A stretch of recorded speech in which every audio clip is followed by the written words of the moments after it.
in this section, I like to cover what a shifted step is. So I'm not going to show you because honestly, it's just a simple forward step, but just made slightly bigger. So instead of taking a step one step forward, you're gonna take a 1.5 uh, step forward. So just increasing the length of your advanced step by half a foot would be adequate enough to call it a shifting step. So essentially, a shifting step is just a bigger foot forward. Now he mentions that you're supposed to use a shifting step when if you need to use it for a feint. He prefer feints, firm-footed, but you can also, he says, you can also use feints with shifting steps. He also tells you that you can use it if people are slipping, so you can do what's called like a double step, I guess. So you do a shifting step and then a lunge. If you're against someone who is essentially slipping back quite often. Another purpose for the shifting step, he mentions it, is to use it offensively with the change of lines. This brings us to the changing lines section. So I like to break up the changing lines into two steps. Jaime mentions changing line as just Jaime mentions that you can use it differently in two ways, but he doesn't break up the term changing lines. He keeps it all in one term. So essentially, there's two steps in the changing lines. Sorry to confuse you, but essentially you have a curve step, which is what is a step along the circular diameter, or you have a diagonal step, which is a step, or a transversal step, which is a step along these diagonal lines, which is just a steeper angle versus the circular step. Now, in the history of Destreza, usually your diagonal step or your transverse step is meant for offensive movements. And your curve steps could be used defensively. As Jaime states, you could use your changing lines offensively and defensively. He doesn't explain in terms, he kind of gives you an idea how, but doesn't exactly tell you which step to use when you want to use it offensively or defensively. So what I think, my interpretations, is that your diagonal steps or your transverse steps is what you're going to use offensively, and your curve steps, which is along the circular diameter, you're going to use those instead defensively. So against someone who's lunging at you, you're essentially move to the side along the diameter of the circle, and then you're going to parry and riposte, right? And when you're using your diagonal steps, you need to gain, like if you're starting off in Merelo proportion, which is your starting off position, you need to cover at least the length of their arm in order to hit their body. So essentially, you need to move forward or advance at least a foot to 2 feet to hit some part of their body. And essentially, the best way to do that, you won't be able to do that with a curve step, but you can unless they're moving forward. So if they're staying in their spot, in their place, you won't be able to do it with a curve step. You would need to, in order to offensively hit your opponent, you would need to use a diagonal step, or what is called a transverse step. What I call a transverse step. Now, defensively, because they're coming towards you, you don't need to cover that gap. So therefore, you could take a curve step and then parry, use a curve step to get around, to change lines, and essentially riposte afterwards. First off, we're gonna show you how to do the curve step, and essentially, I like to. He says to move your right foot first. So in order to do your curve step or transverse, you're going to use just the right foot first to land on the heel of my front foot first, and then the toe follows afterwards. The thing about your curve step is you don't want to take too much of a step forward.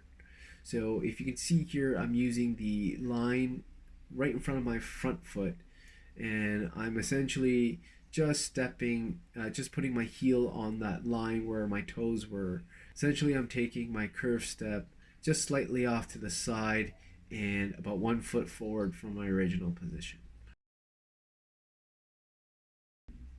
So if you see here, I'm squaring off my hips when I do my curve step, and my back foot is shifting its weight towards the front foot where I land heel first, and you can see my back foot, the heel is slightly lifted there.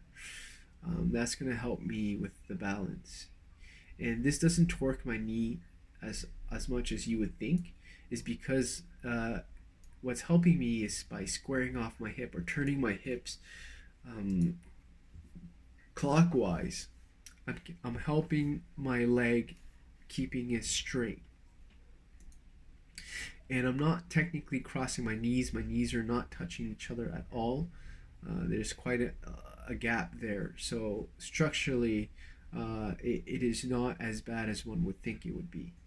Now, the thing is, you're not supposed to stay in this position for long. It's just a quick transition. Now, with the curve step towards the right, it's a little bit easier, feels a little bit more natural. And essentially what you're going to do is you're going to turn your hips slightly counterclockwise, and then you're going to take a step with your heel and then drop to your toes, and then just swing your back leg right into your second position there, your stance or your guard.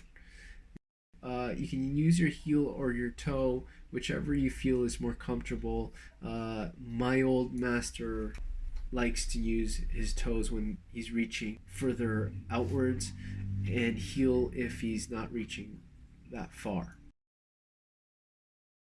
Now I'm going to show you some transverse steps. Now you can see the difference here. A transverse step is way more steep. My front foot is a lot further off from the line there, because I need to cover the distance between my opponent's sword to their body. So I need to cover that distance in order to hit my opponent. So as you can see, it's sort of like a lunge, but not quite. So it's not quite as wide as a lunge.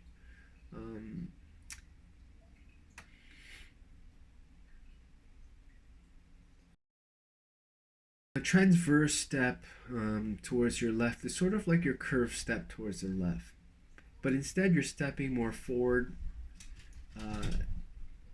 on the transverse or diagonal line.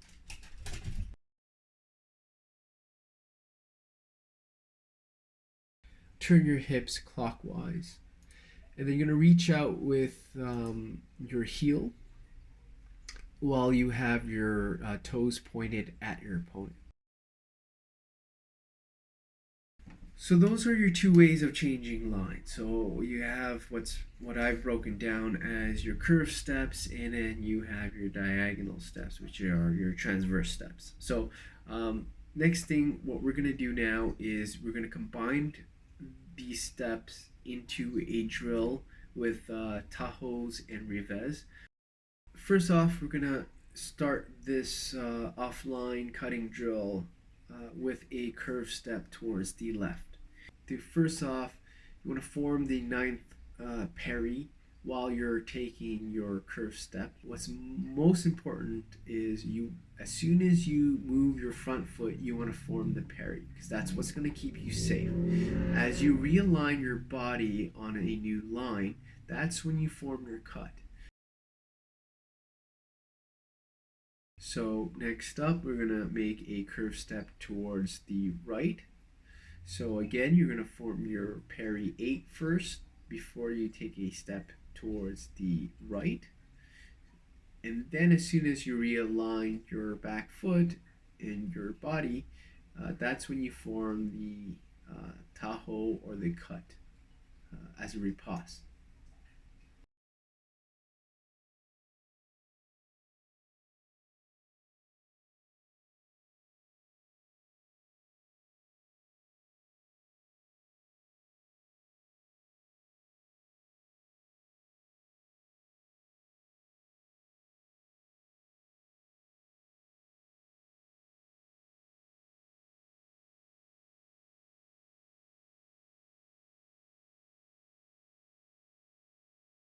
Turns. Turns are slightly different than changing lines.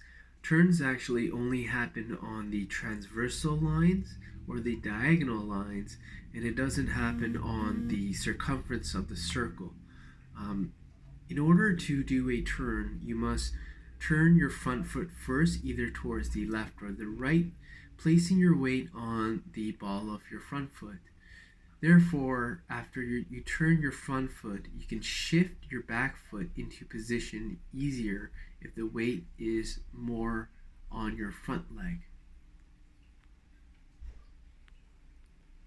Please, everybody, stay safe, stay at home.